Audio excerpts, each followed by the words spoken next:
राजमाता कैकेयी का विशेष ध्यान रखना चाहिए।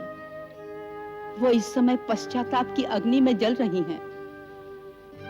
उन्हें विशेष स्नेह और आदर की आवश्यकता होगी।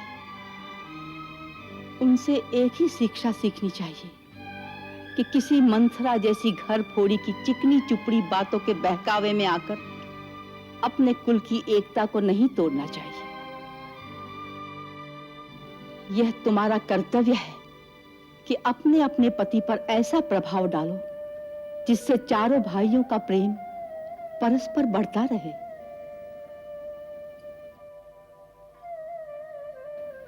तुम लोग दुखी हो, फिर भी इस समय मैं तुमको मिथिला आने के लिए नहीं कहूंगी।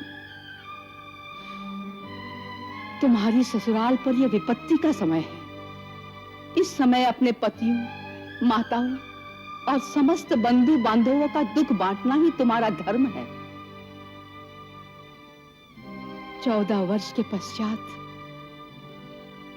जब ये दुख के बादल छट जाएंगे, जब तुम्हारे ससुराल में चारों ओर आनंद होगा, उस समय तुम्हारे मायके के द्वार तुम्हारे स्वागत के लिए खुले होंगे।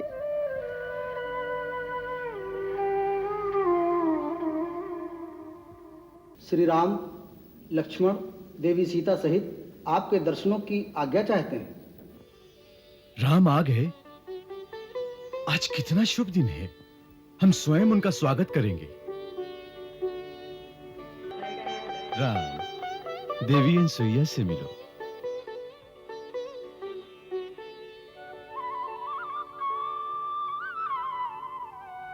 महादेवी, मैं दशरथ पुत्र राम अपने अनुज लक्ष्मण और भार्या जनक सुता सीता सहित आपके श्री चरणों में प्रणाम करता हूं।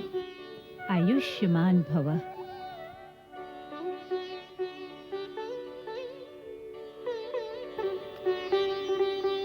अखंड सौभाग्यवती भव।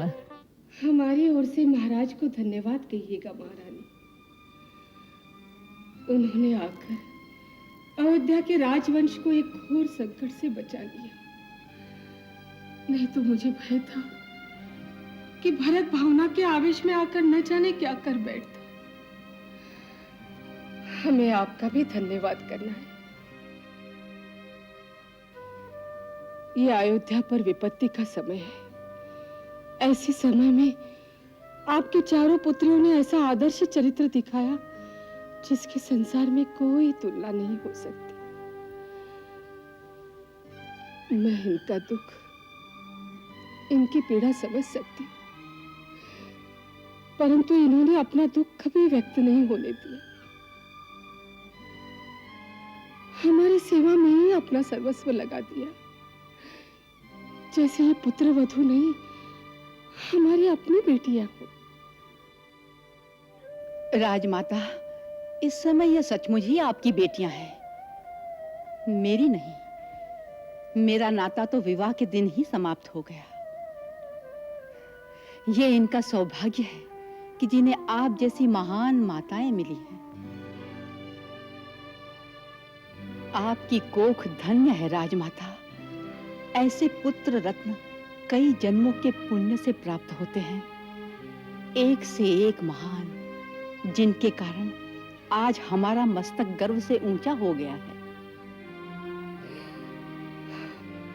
महाराज ने मुझे कहा कि जाने से पहले राजमाता कौशल्या के चरण छूकर आना। ऐसी वंदनीय माता के पुण्य प्रताप से ही संतान में दिव्य संस्कार आते हैं। नहीं महारानी, नहीं, आप हमें लज्जित ना करें। पहले से ही हम आपके दोषी हैं।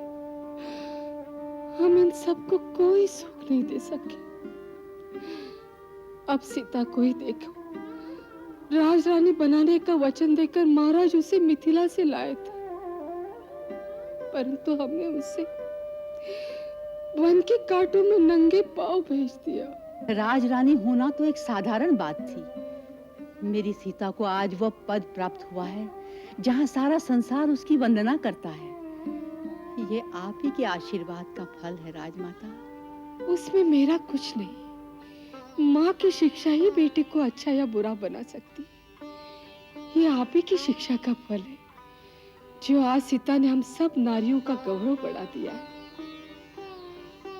जब भी इतिहास महान पतिव्रताओं का वर्णन करेगा, उसमें सर्वप्रथम सीता का ही नाम होगा।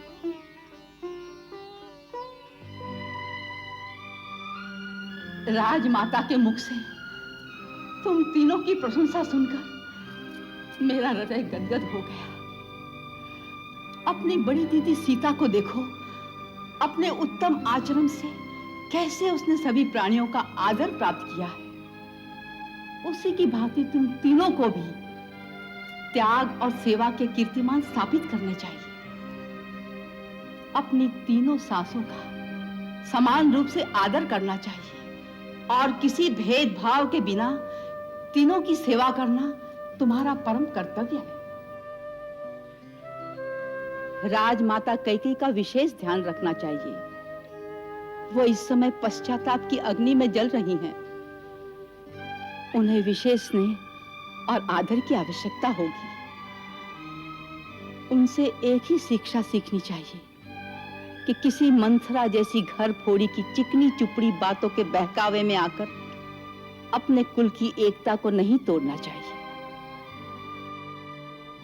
यह तुम्हारा कर्तव्य है कि अपने अपने पति पर ऐसा प्रभाव डालो जिससे चारों भाइयों का प्रेम परस्पर बढ़ता रहे।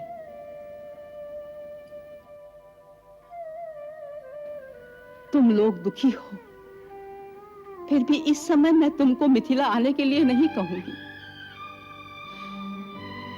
तुम्हारी ससुराल पर यह विपत्ति का समय है। इस समय अपने पतियों, माताओं और समस्त बंधु बांधवों का दुख बांटना ही तुम्हारा धर्म है। 14 वर्ष के पश्चात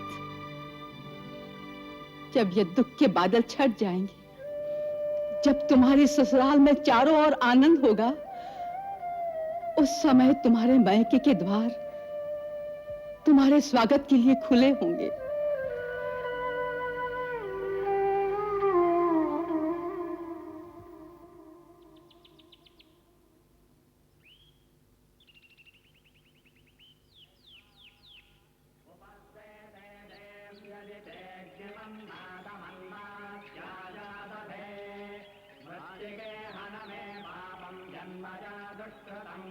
श्रीमान, महर्षि से निवेदन कीजिए कि महाराज दशरथ का पुत्र राम सीता और लक्ष्मण सहित उनके दर्शनों की आज्ञा चाहता है। जी।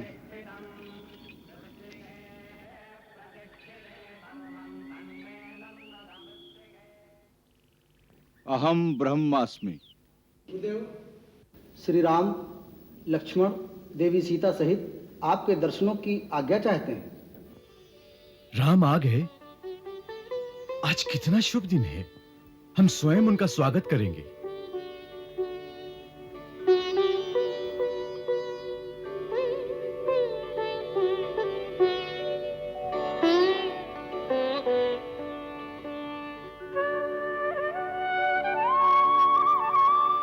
राम, अत्रि के आश्रम में तुम्हारा स्वागत है। आयुष्मान भव। सौभाग्यवती भव।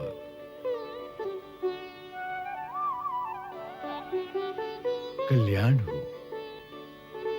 पधारो।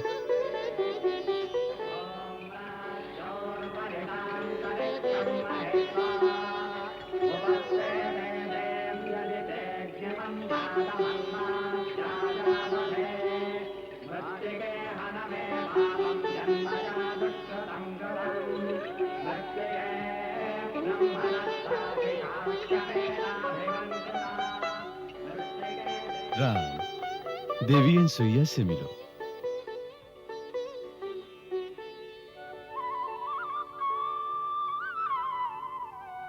महादेवी, मैं दशरथ पुत्र राम अपने अनुज लक्ष्मण और भार्या जनक सुता सीता सहित आपके श्री चरणों में प्रणाम करता हूं। आयुष्मान भव।